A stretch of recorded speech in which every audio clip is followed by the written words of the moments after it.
Hello, नमस्कार दोस्तों। स्वागत है आप सभी का expert zone organisation computer institute के ऑनलाइन क्लासेस में। आज से हमारी शुरू होगी पहली क्लास सी लैंग्वेज, यानी हम लोग शुरू करने जा रहे हैं सी लैंग्वेज। तो सी लैंग्वेज को डिटेल में पढ़ने के लिए हमारे यूट्यूब चैनल से ज़रूर जुड़िए। चलिए शुरू करते हैं सी लैंग्वेज। यानी सी लैंग्वेज के बारे में हम लोग आज डिटेल से पढ़ेंगे, थोड़ा बेसिक में भी जानकारी लेंगे और डिटेल से भी पढ़ेंगे। सी लैंग्वेज में पढ़ेंगे क्या, वो देख लेते हैं सबसे पहले। यानी what is C language, C language होती क्या है, सी लैंग्वेज क्या होती है, इसके बारे में आज हम लोग अध्ययन करेंगे। सी लैंग्वेज वर्सेस इंग्लिश लैंग्वेज, यानी सी लैंग्वेज और इंग्लिश लैंग्वेज में हम लोग क्या समानता है, किस तरह से इंग्लिश लैंग्वेज का इस्तेमाल करके हम लोग पढ़ते थे और उसी तरह से हम लोग सी लैंग्वेज को भी पढ़ेंगे। आगे पढ़ेंगे अल्फ़ाबेट, डिजिट्स एंड सिंबल्स। ये होते क्या हैं, ये सी लैंग्वेज के ही कीवर्ड्स होते हैं, अल्फ़ाबेट्स, डिजिट्स एंड सिंबल्स। इनको भी आज समझेंगे। वेरिएबल्स, कांस्टेंट, कीवर्ड, इनको भी आज हम लोग डिटेल में समझेंगे। फिर उसके बाद how we should use C language, यानी सी लैंग्वेज का हमें इस्तेमाल किस तरह से करना चाहिए। सी लैंग्वेज के जब भी प्रोग्राम बनाएंगे तो हमें किन किन बातों का ध्यान रखना चाहिए, कैसे करना चाहिए, ये सब हम लोग समझेंगे सी लैंग्वेज में आज। उसके बाद सिंटैक्स बहुत ही ज़रूरी होता है। ये हमारा एक प्रोग्राम का स्ट्रक्चर होता है। यानी प्रोग्राम में हम लोग कौन कौन से वेरिएबल्स लेंगे, कौन कौन से इंटीजर्स लेंगे, इनके बारे में भी हम लोग आगे अध्ययन करेंगे। Structure of C program, C language सीखने का हमारा मुख्य जो उद्देश्य होता है वो होता यही है कि हम लोग प्रोग्राम बनाएं और उस प्रोग्राम के स्ट्रक्चर के बारे में भी आज हम लोग सीखेंगे। तो चलिए शुरू करते हैं। सी यानी what is C, C language है क्या, हम क्यों सी को पढ़ें। C language is a middle level language and developed by Dennis Ritchie at AT&T's Bell Laboratories of USA in 1972। C language is a middle level language. C language जो होती है वो मिडिल लेवल लैंग्वेज होती है। जैसे आपकी जो HTML language होती है वो लो लेवल लैंग्वेज होगी और जो जावा होगी वो हाई लेवल लैंग्वेज होगी। तीनों से क्या होते हैं, प्रोग्राम्स बनाए जा सकते हैं। लेकिन जो सी लैंग्वेज होगी, क्योंकि हम लोग सी पढ़ रहे हैं, तो C level language is a middle level language and developed by Dennis Ritchie at AT&T's Bell Laboratories of USA in 1972। जो सी लेवल लैंग्वेज थी उसे डेनिस रिची ने USA की एक लेबोरेटरीज में 1972 में बनाया था और उस लेबोरेटरीज का नाम था AT&T's Bell Laboratories। इसके बाद देखते हैं with the help of C language we will develop the operating system and programmes.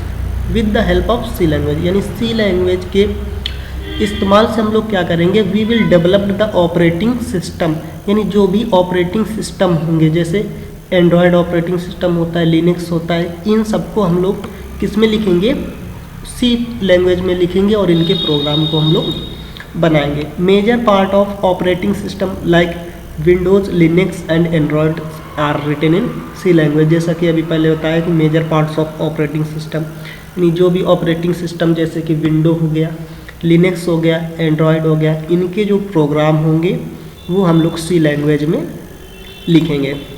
Games has been built in C language, यानी जितने भी गेम होते हैं, जो हम लोग गेम खेलते हैं डेली यूज़ में, गेमों को फ़ोन में चलाते हैं, उनके जो प्रोग्राम होंगे वो भी हम लोग सी लैंग्वेज में ही बनाएंगे। Washing machine and digital cameras programs are written in C language. जो वॉशिंग मशीन के जो प्रोग्राम होंगे, डिजिटल कैमरा, आप लोग जानते हैं कि डिजिटल कैमरा पहले कैसे थे और आज के वक्त में ये जो है अधिक से अधिक डेवलप्ड होते जा रहे हैं। तो ये डेवलप्ड जो होते हैं, ये कैमरा डेवलप्ड नहीं, इनके हम लोग प्रोग्राम को डेवलप्ड करते हैं, इनके प्रोग्राम में चेंजेस करते रहते हैं। इसी वजह से ये जो है कैमरा डेवलप्ड होते रहते हैं और इनके जो प्रोग्राम्स होते हैं वो भी हम लोग सी लैंग्वेज में ही लिखेंगे। This is a compiler based language.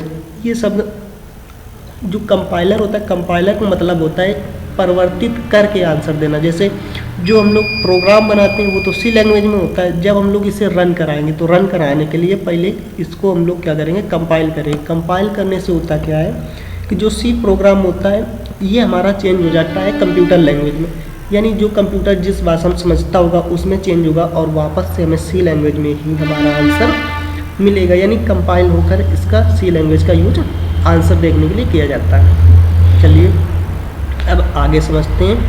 C language versus English language, यानी सी लैंग्वेज का इस्तेमाल हम लोग इंग्लिश लैंग्वेज की समानता में कैसे करेंगे। तो जो इंग्लिश लैंग्वेज होती थी, तो सबसे पहले सबसे छोटी इकाई जो हमारी इंग्लिश लैंग्वेज की होती थी वो होते थे अल्फ़ाबेट्स, यानी ए से जेड तक ये हमारे अल्फ़ाबेट्स होते थे। ऐसे ही सी लैंग्वेज में भी कुछ अल्फ़ाबेट्स होंगे, डिजिट्स होंगी और सिंबल्स होंगे। इनको अभी हम आगे देखेंगे ये होते क्या है, अल्फ़ाबेट्स, डिजिट्स एंड सिंबल्स। उसके बाद इंग्लिश में जैसे अल्फ़ाबेट्स के मिलने से वर्ड्स बनते थे, ऐसे ही इधर डिजिट्स और सिंबल्स के मिलने से जो हम लोग वेरिएबल्स, कॉन्स्टेंट्स एंड कीवर्ड्स बनाएंगे। फिर वर्ड्स से सेंटेंस, सेंटेंस से paragraph, chapter, books and epics. इस तरह से हम लोग इंग्लिश लैंग्वेज में पढ़ते थे और इसी तरह से हम लोग सी लैंग्वेज में भी जैसे वेरिएबल्स, कॉन्स्टेंट एंड कीवर्ड्स के मिलने से हम लोग क्या करेंगे, इंस्ट्रक्शंस बनाएंगे। यानी सी लैंग्वेज में निर्देश देने के लिए हम लोग वेरिएबल्स, कॉन्स्टेंट्स एंड कीवर्ड्स का इस्तेमाल करेंगे। उसके बाद इंस्ट्रक्शन से मिलकर हमारा एक प्रोग्राम बनेगा और प्रोग्राम को और अधिक डेवलप्ड करेंगे तो वो हमारा एक सॉफ्टवेयर बनकर तैयार हो जाएगा। उम्मीद करता हूँ इतना समझ में आएगा कि सी लैंग्वेज का इस्तेमाल जो है किस तरह से करेंगे। चलिए आगे देखते हैं। अब हमारे अल्फ़ाबेट्स क्या होते हैं।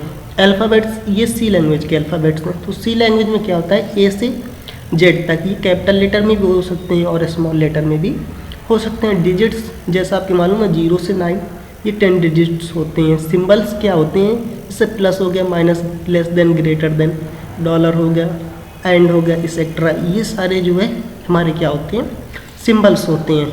अब एक एक चीज़ देख लेते हैं आगे। वेरिएबल्स, वेरिएबल्स क्या होते थे, variables it is also called container where store values, यानी ये क्या होते हैं, कंटेनर की तरह होते हैं। वेरिएबल्स हम लोग डिफाइन करेंगे और ये कंटेनर की तरह होगी जहाँ पर क्या होगा, वैल्यू स्टोर होगी, जहाँ पर क्या होगा, वैल्यू स्टोर होगी। It does not fixed value, और जो वैल्यू स्टोर होगी वो फिक्स्ड नहीं होगी। That value change during the execution of the program. जो वैल्यू वेरिएबल में जो भी वैल्यू स्टोर होगी वो क्या हो जाएगी, जब हम लोग प्रोग्राम को रन करेंगे अगर वो वैल्यू चेंज हो रही है तो वो वैल्यू चेंज हो जाएगी जो वेरिएबल में वैल्यू होगी।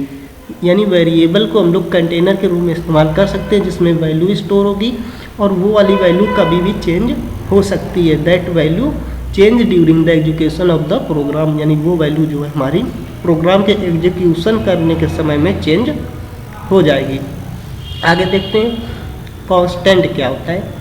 It fixed value that does not change during the execution of the program. Constant भी क्या होता है, एक जो है वैल्यू रखने के लिए हम लोग कांस्टेंट का इस्तेमाल करेंगे, लेकिन इसकी वैल्यू क्या होगी, कभी भी चेंज नहीं होगी। एग्जीक्यूशन ऑफ द प्रोग्राम, यानी प्रोग्राम को जब रन कराएंगे तो उसके दौरान जो है कांस्टेंट की वैल्यू चेंज नहीं होगी। Keywords, it is also called reserved words. ये क्या होते हैं, रिजर्व्ड वर्ड होते हैं और pre defined word. Pre defined का मतलब होता है यानी पहले से इनका मीनिंग फिक्स होता है। जैसे आप प्लस लगाओगे तो प्लस ही लगेगा, यानी इनकी मीनिंग जो है पहले से डिफाइंड होती है। There are 32 keywords in C language. C language में कितने कीवर्ड्स, 32 कीवर्ड्स होते हैं। नोट एक है कि keyword will never use as variable. Keyword का यूज हम लोग वेरिएबल की तरह इस्तेमाल नहीं करेंगे। क्यों नहीं करेंगे, क्योंकि कीवर्ड क्या होते हैं, इनकी वैल्यू तो प्री डिफाइंड होती है, इनकी वैल्यू वही रहेगी हमेशा। और जो वेरिएबल होते हैं इनकी वैल्यू क्या होगी, इनकी वैल्यू जो है चेंज हो सकती है। इसलिए जो हम लोग कभी भी कीवर्ड का इस्तेमाल वेरिएबल की तरह नहीं करेंगे। अब देखते हैं कांस्टेंट क्या होते हैं। कांस्टेंट दो होते हैं, एक होता है प्राइमरी कांस्टेंट, एक होता है सेकेंडरी कांस्टेंट। प्राइमरी कांस्टेंट में क्या होते हैं, integer constant, real constant and character constants. ऐसे सेकेंडरी कांस्टेंट में एरे, पॉइंटर एंड स्ट्रक्चर, ये सारे आते हैं। ये क्या होते हैं, किसी को हम लोग पॉइंट करने के लिए इनका इस्तेमाल करते हैं। जैसे इंटीजर हो गया तो ये डिजिट वैल्यू करेगा, रियल हो गया, कैरेक्टर हो गया, किसी का नेम वगैरह लिखना है तो इनका इस्तेमाल करते हैं। एरे हो गया, ये सब देखेंगे आगे धीरे धीरे समझेंगे। उसके बाद कीवर्ड्स। कीवर्ड्स 32 कीवर्ड्स होते हैं, तो आप इनको ध्यान से देख लेना। ये जैसे ऑटो हो गया, डबल हो गया, इंट हो गया, स्ट्रक्ट, ब्रेक, एल्स, इस तरह के जो है सारे कीवर्ड्स हम लोग पढ़ेंगे एक एक करके। चलिए आगे देखते हैं how we should use C language. यानी सी लैंग्वेज का जब भी हम यूज़ करेंगे तो उसमें किन किन बातों का ध्यान रखेंगे, किस तरह से हम लोग सी लैंग्वेज का इस्तेमाल करेंगे।